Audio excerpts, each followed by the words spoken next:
Hello അസ്സാം വലൈക്കും. കുട്ടികളുടെയൊക്കെ favourite ആയിട്ടുള്ള ചോക്ലേറ്റ് ബിസ്ക്കറ്റ് ഇല്ലേ, കുറഞ്ഞ ചേരുവകൾ വെച്ചിട്ട് നല്ല സിമ്പിളായിട്ട് വീട്ടിലുണ്ടാക്കിയാലോ. ബീറ്ററും ഓവൻ്റെ ഒന്നും ആവശ്യമില്ല കേട്ടോ. ബേക്കറിയിലുള്ള പോലെ നല്ല ടേസ്റ്റ് ആയിട്ട് കിട്ടുകയും ചെയ്യും.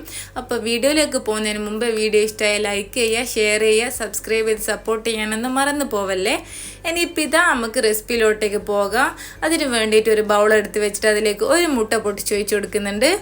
ഇനിയിപ്പോൾ ഇതിലേക്ക് ഒരു 1/4 കപ്പ് സൺഫ്ലവർ ഓയിലില്ലേ, അതും കൂടി ഒഴിച്ചു കൊടുക്കാം. ഇനി ഇതിലേക്ക് ഒരു 1/2 കപ്പ് പൊടിച്ച പഞ്ചസാരയാണ് എടുക്കേണ്ടത്. അത് 1/2 കപ്പ് പൊടിച്ചിട്ട് ഒന്ന് ചേർക്കുന്നുണ്ട്. 1/2 കപ്പ് നോർമൽ മധുരമായിരിക്കും കേട്ടോ ഉണ്ടാവുക. ഇതിലും കൂടുതൽ മധുരം വേണമെന്നുണ്ടെങ്കിൽ ഒരു 2 ടേബിൾ സ്പൂണും കൂടി എക്സ്ട്രാ ഇട്ടാൽ മതി കേട്ടോ. അത് നിങ്ങളെ മധുരത്തിനനുസരിച്ച് ചെയ്യാം. ഇനിയിപ്പോൾ ഇതാ ഒരു വിസ്ക് വെച്ചിട്ട് നല്ല സ്മൂത്തായിട്ട് മിക്സ് ചെയ്തെടുക്കണം. തീരെ എന്താ പറയുക, കെട്ടാനൊന്നും പാടില്ല കേട്ടോ. ഒരു 5 മിനിറ്റെല്ലാം ഒന്ന് മിക്സ് ചെയ്യണം കേട്ടോ. അപ്പോൾ തന്നെ നമുക്ക് നല്ല സ്മൂത്തായിട്ട് കിട്ടും. അപ്പോൾ ഇതാ ഞാനിത് നല്ലോണം മിക്സ് ചെയ്തെടുത്തിട്ടുണ്ട്. ഇനിയിപ്പോൾ നമുക്കിതിലേക്ക് മൈദ അരിച്ചിട്ടാട്ടോ ചേർക്കേണ്ടത്. ഞാനിപ്പോൾ ഇതാ ഒരു അരിപ്പയിലൂടെ അരിച്ച് ചേർക്കുന്നുണ്ട്. 1 കപ്പ് മൈദയാട്ടോ എടുത്തത്. 1 കപ്പ് മൈദക്ക് ഒരു 1/4 കപ്പ് കൊക്കോ പൗഡർ ഇല്ലേ, അതും കൂടി ചേർക്കാം. ഇനി ഇതിലേക്ക് വേണ്ടത് ഒരു 1/2 ടീസ്പൂൺ ബേക്കിംഗ് പൗഡർ ഇല്ലേ, അതും കൂടി ചേർക്കുന്നുണ്ട്. എന്നിട്ട് എല്ലാം കൂടി ഒന്ന് അരിച്ചിട്ട് ഈ മുട്ടയുടെ മിക്സിലേക്ക് ഒന്ന് ചേർത്ത് കൊടുക്കാം.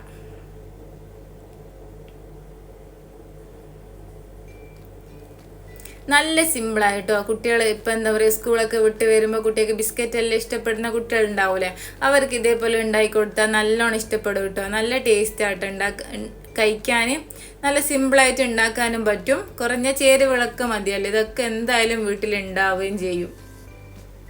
അപ്പം നമ്മൾ തന്നെ ഹാപ്പി ആയി കൊടുക്കുക. ഒരു സർപ്രൈസ് ആയിട്ടെല്ലാം ഉണ്ടാക്കി കൊടുത്താൽ അവർക്ക് എന്തായാലും ഇഷ്ടപ്പെടൂലേ. അപ്പോൾ ട്രൈ ചെയ്ത് നോക്കണം എല്ലാവരും. ഇനിയിപ്പോൾ ഇത് ഒരു ഫോർക്ക് വെച്ചിട്ട് നല്ലോണം മിക്സ് ചെയ്ത് കൊടുക്കുന്നുണ്ട്.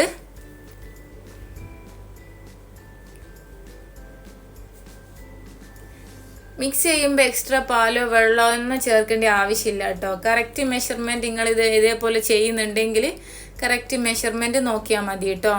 ഇപ്പോൾ ഇതാ ഒന്ന് മിക്സ് ചെയ്തെടുത്തിട്ടുണ്ട് നല്ലോണം ഞാൻ. ഇനി ഇതിലേക്ക് പൊടിക്കാത്ത പഞ്ചസാര ഒരു 3 ടേബിൾ സ്പൂണില്ലേ, അതും കൂടി ചേർത്ത് കൊടുക്കുന്നുണ്ട്. എന്നിട്ട് ഇത് വീണ്ടും ഒന്നും കൂടി മിക്സ് ചെയ്യുക. അന്നേരം ഒന്ന് ഹാർഡായൊക്കെ പോലെ തോന്നുക, കുഴപ്പമില്ല. മിക്സ് ചെയ്യുമ്പോൾ റെഡി ആയിക്കോളും. വെള്ളവും പാലും ഒന്നും ചേർക്കരുത് കേട്ടോ. അപ്പോൾ ബാറ്റർ മൊത്തത്തിൽ ഫ്ലോപ്പായി പോകും കേട്ടോ. ഇപ്പം ഇതാ ഞാൻ നല്ലോണം മിക്സ് ചെയ്തെടുത്തിട്ടുണ്ട്. ഒരു 2-3 മിനിറ്റ് ഒന്ന് എന്താ പറയുക, മിക്സ് ചെയ്യുന്നപ്പോഴത്തേക്ക് തന്നെ പഞ്ചസാരയൊക്കെ അതിലിങ്ങനെ മിക്സ് ആയിട്ട് കിട്ടും കേട്ടോ.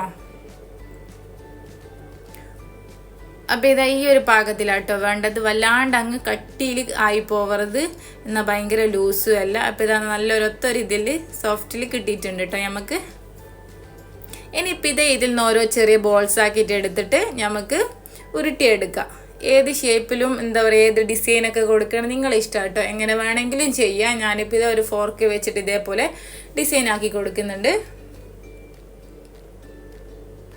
ഇനി ഇതാ ഇതിൻ്റെ മേലെ കുറച്ച് നട്ട്സും കൂടി വെച്ച് കൊടുക്കുന്നുണ്ട്. അപ്പോൾ ഇത് ബിസ്ക്കറ്റ് ആയി വന്നാൽ കാണാൻ നല്ല മൊഞ്ചുണ്ടാവും കേട്ടോ. ഈ ബിസ്ക്കറ്റ് റെഡി എന്താ പറയുക, നമ്മൾ കുക്ക് ചെയ്യുമ്പോൾ ഇല്ല റെഡി ആയിക്കെന്ന് തോന്നുമ്പോൾ എന്താ പറയുക 20 മിനിറ്റ് ആയിട്ട് നമ്മൾ 20 മിനിറ്റ് കേട്ടോ കുക്ക് ചെയ്യാൻ വെക്കുന്ന സമയം. ആ സമയം ഇത് കുക്ക് ആയിക്കെന്ന് മനസ്സിലാവുമ്പോൾ ഇത് ഭയങ്കര സോഫ്റ്റ് ആയിട്ടായിരിക്കും ഉണ്ടാകുക. ആ ചൂടിൽ ഇത് നല്ല സോഫ്റ്റ് ആയിരിക്കും. അപ്പം നമ്മൾ വിചാരിക്കും ആയിട്ടില്ല, കുറച്ച് സമയം കൂടിയും വെക്കാൻ. അങ്ങനെ ഒരിക്കലും ചെയ്യരുത് കേട്ടോ. അപ്പം ഭയങ്കര ക്രിസ്പായി പോവും. അപ്പോൾ പുറത്ത് വെച്ചിട്ട് ഒരു അരമണിക്കൂർ കഴിയുന്നപ്പോഴത്തേക്ക് ഭയങ്കര ഹാർഡായിട്ടായിട്ടുണ്ടാകും. അതുകൊണ്ട് ആ സോഫ്റ്റിൽ തന്നെ നമ്മൾ ബിസ്ക്കറ്റ് എടുക്കണം. പുറത്ത് വെച്ച് ഒരു അരമണിക്കൂർ കഴിയുമ്പോൾ നല്ല സെറ്റായിട്ട് കിട്ടും കേട്ടോ ബിസ്ക്കറ്റ്. നമ്മൾ പുറത്തു നിന്നൊക്കെ വാങ്ങുന്ന പോലെ നല്ല ക്രിസ്പി ആയിട്ട് കിട്ടും. ഭയങ്കര ഹാർഡായി ടൈമൊന്നും എടുക്കാൻ നോക്കരുത് കേട്ടോ. ഇനിയിപ്പോൾ ഇതാ ഒരു ഇഡ്ഡലി തട്ടിൽ 1 കപ്പ് ഉപ്പിട്ടിട്ട് അതൊരു 10 മിനിറ്റ് ഒന്ന് ചൂടാക്കി എടുക്കുക. എന്നിട്ട് ഇഡ്ഡലി പാത്രത്തില്ല അതിലേക്ക് ഓയിൽ തടവിയിട്ട് നമ്മൾ ബിസ്ക്കറ്റ് വെച്ച് കൊടുത്തിട്ട് ഒരു 30 മിനിറ്റ് ഇതൊന്ന് കുക്ക് ചെയ്തെടുക്കുക. ഇതേപോലെ ഇഡ്ഡലി തട്ടിൽ ഉപ്പിട്ട് വെക്കുമ്പോൾ എല്ലാവർക്കും ഉള്ള ഡൗട്ടായിരിക്കും പാത്രം എന്തെങ്കിലും പറ്റുമോ എന്നുള്ളത്. ഒന്നും സംഭവിക്കില്ല കേട്ടോ, ഒരു കുഴപ്പം ഉണ്ടാവില്ല. അപ്പോൾ ഇത് നമ്മളെ സൂപ്പർ ടേസ്റ്റി ആയിട്ടുള്ള ബിസ്ക്കറ്റ് റെഡി ആയിട്ടുണ്ട്. എല്ലാവരും ഒന്ന് ട്രൈ ചെയ്ത് നോക്കണം. എന്നിട്ട് ഫീഡ്ബാക്ക് പറയണം കേട്ടോ. അപ്പോൾ ഓക്കെ, താങ്ക് യു.